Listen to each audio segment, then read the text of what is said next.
pizza grinder, but kind of to himself. McNeil will get a little fiery, but, kind of to himself. Marte, fairly to himself. Lindor's got a little juice, but there's a different energy when Vientos is playing well. And last year, think about this, guys. The Phillies won, 95 games. They won the division. The Mets won 89 games, and they obviously did not win the division, but they knocked the Phillies around 3-1 in the NLDS. And who was in the middle of all that? That was Mark Vientos, hitting 520-something with a couple of home runs and 5 or 6 RBIs in the 4 games. It's not even that he needs to be a star, although he has been on an absolute rampage. Mark Vientos is flat out raking again, which is good to see because I really thought he was the real deal. And I never abandoned him. I don't think you did either. I think true Met fans were very perplexed at what the hell was happening with Mark Vientos. It's one thing to get off to a slow start. It's another thing to be here, up until he got hot, which was about early August-ish, late July-ish, to basically have 4.5 months of being a complete zero on the baseball field. It was it wasn't even regression. It was going from being so influential to invisible. And that's kind of rare. You don't see that too much. But you saw it this year with Vientos. And when he's hitting, and he's, not that he's fast, but, when he's running around the bases, diving headfirst into home, diving headfirst into second, getting up, helmet off, banging his fist in the air, his team feeds off of that. So while the win against the Phillies was good, and if you guys want to, get wrapped back up in the division stuff, I don't think the Mets will win the division. I've said that for a while. But in a lot of ways, it doesn't really matter because of what happened last year that I just referenced. Phillies were better, and the Mets beat them in the playoffs. But for the Mets to turn the corner, all right? And again, we could talk about a lot of things here. We could talk about Minaya, and you'd love to see something from Minaya tonight. One of these two guys is going to have to join the party. It can't always be 3 innings, 4 innings, 90-something pitches, or Minaya flies through the first 3 and then stumbles, and you got to go to the bullpen. Somebody at the top of the rotation outside of Peterson is going, and I don't mean McClain, who's new, and I don't even mean Holmes, who threw 7 the other day. These guys at the top, who are supposed to be at the top, need to pitch better. We know that. But I think it's one of the easiest things to identify in New York baseball. It's like when Judge hits, the Yankees look different. To me, when Vientos hits, there's a surge of energy that goes through this Mets dugout that obviously impacts the box score. And I see you guys feeding off that in the stands. So the fact that Vientos is alive and well, to me, represents, maybe aside from McClain, because that is a massive revelation, I think the single greatest possibility for the Mets to really do something this season. Something that I haven't really felt most of this year. And it feels like, they could...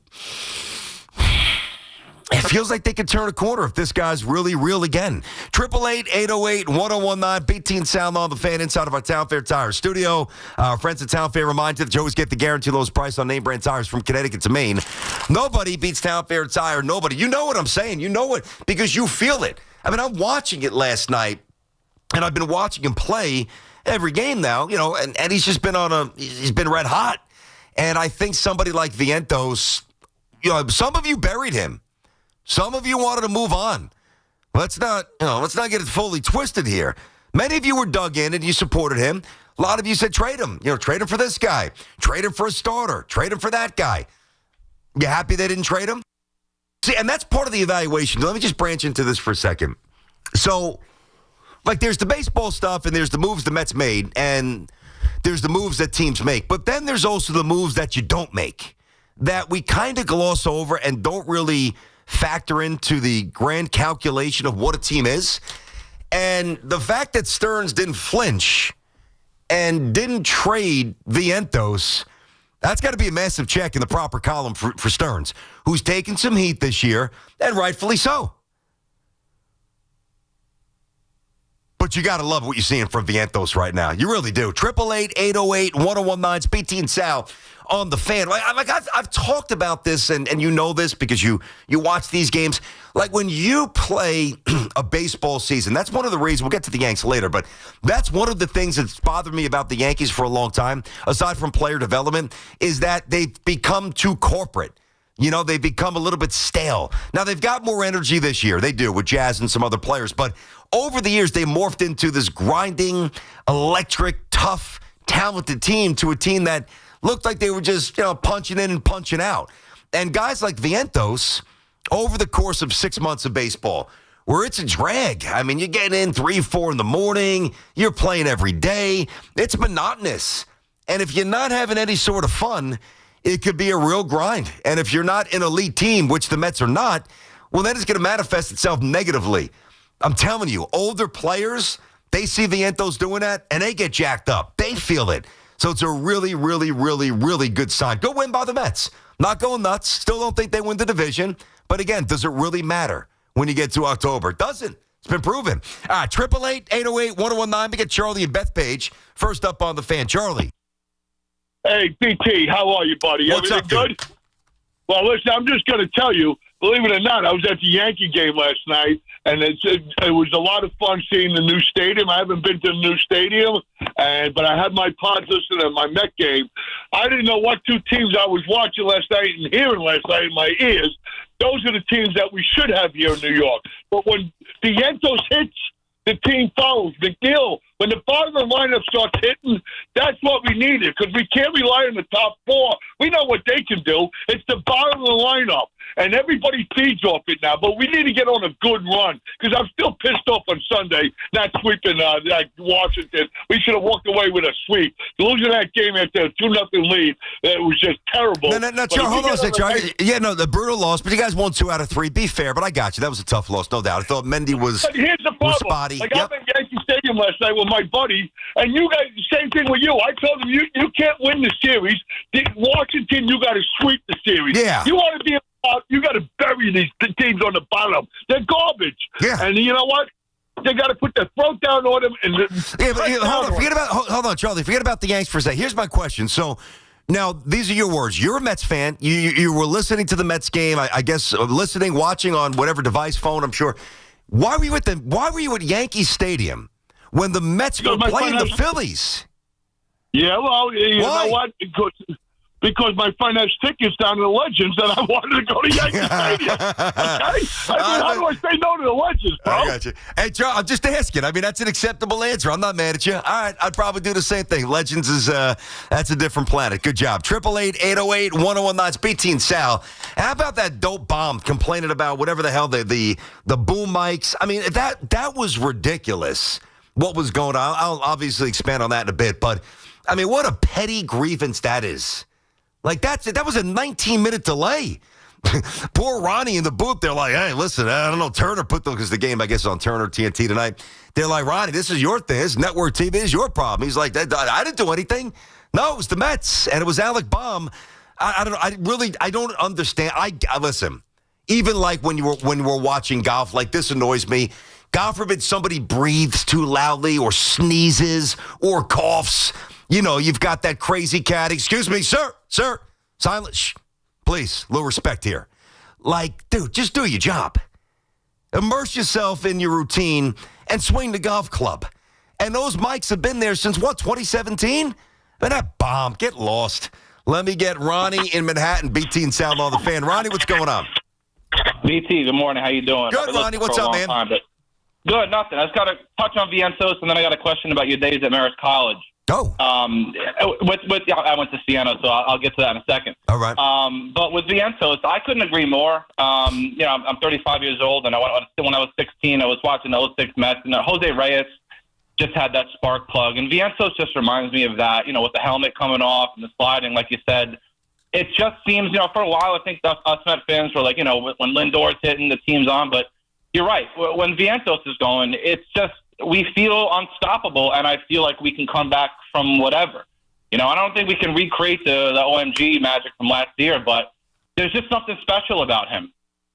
Well, there was something special about him, which is why this was such a weird year, because, when you do what he did in the playoffs there, and that's what I always leaned on. Yeah, listen, there's been a lot of players. Kevin Moss, we laugh about that. There's been players in New York that have had good starts to their career, and then they fizzle out when the league figures them out. But you get into the postseason against elite pitching like he did, and you got a slow heartbeat, you're a stud. Now, I don't know what the hell happened at the start of the year, but there's nobody who's going to tell me Mark Vientos can't hit. He's just got to get his head right. Yeah. And I know that Gelbs did the story on how he changed his approach, and I want to get into that later as well. But he's swinging it great. He's swinging it now, and he's got a juice and he's got a swag that very few Mets have. The fans feel it and the team feels it. So if he's back, then the Mets, a lot changes for the Mets. No, I agree. I had a feeling coming into this season that might get in his head a little bit. The expectations coming out of October were just astronomical, but it seems like he's picking it up. Real quick, on your days at Marist, if you don't mind me asking, Good. What year did you graduate there? 96. 96. Yeah, okay, because I used to go to basketball and baseball camp there in like 98, 99, and 2000. Oh, wow. During like the Dave McGarity days. Yeah. And then I forget who was the head coach of baseball, but that was John Sheff. I was wondering if you'd ever, because one of my head coaches down in baseball was Rocco Baldelli's cousin. Okay. And I was just wondering if you had ever met him on campus, but no. You said you went to Siena, right? Yeah, I went to Siena. I graduated in 2012, so luckily my freshman year I caught that run against Ohio State. That was awesome. Oh, nice. There you go. Siena's a great school. A good school. Yeah, McGarrity's grinding. He's dropping a lot of names that nobody cares about. We do. No, I love Marist. Siena's a good school as well, so good stuff. Let me get Alex in Midland, Texas. What's up, Al? How you feeling today? Hey, BT, I remember listening to you on your national show several years ago, but a long-time listener, first-time caller to this show. Nice. And I just wanted to piggyback off of what you were talking about yesterday. Yes, both teams won last night, but as a Mets fan, I feel better than Yankees fans do just because of who the Mets beat last night. And yes, I think Vientos is a huge part of that. Yankees, last night's Yankee win, just to get that out of the way, means nothing. I told you yesterday they're going to hit, my over-under was 10.5 home runs in the 3 games. They'll win 2 out of 3 as long as they show up and don't oversleep. They should sweep them. They have 3 last night. But what you do take away is Schlittler, which I'll get to later as well. No, the Mets game, that's why I'm starting with the Mets. Yesterday was a Yankee day because the Red Sox punked them again. And you get Mets-Phillies versus Yankees-Nats, there's no doubt. It's Mets-Phillies all day. It's a massive win. Oh, for sure. And we'll see what happens tonight. Yes, sir. I appreciate you making the call from Texas on the free Odyssey app. Thank you very much. Let me get Sean up in Marlboro. BT and Sound on the Fan. What's going on, Sean?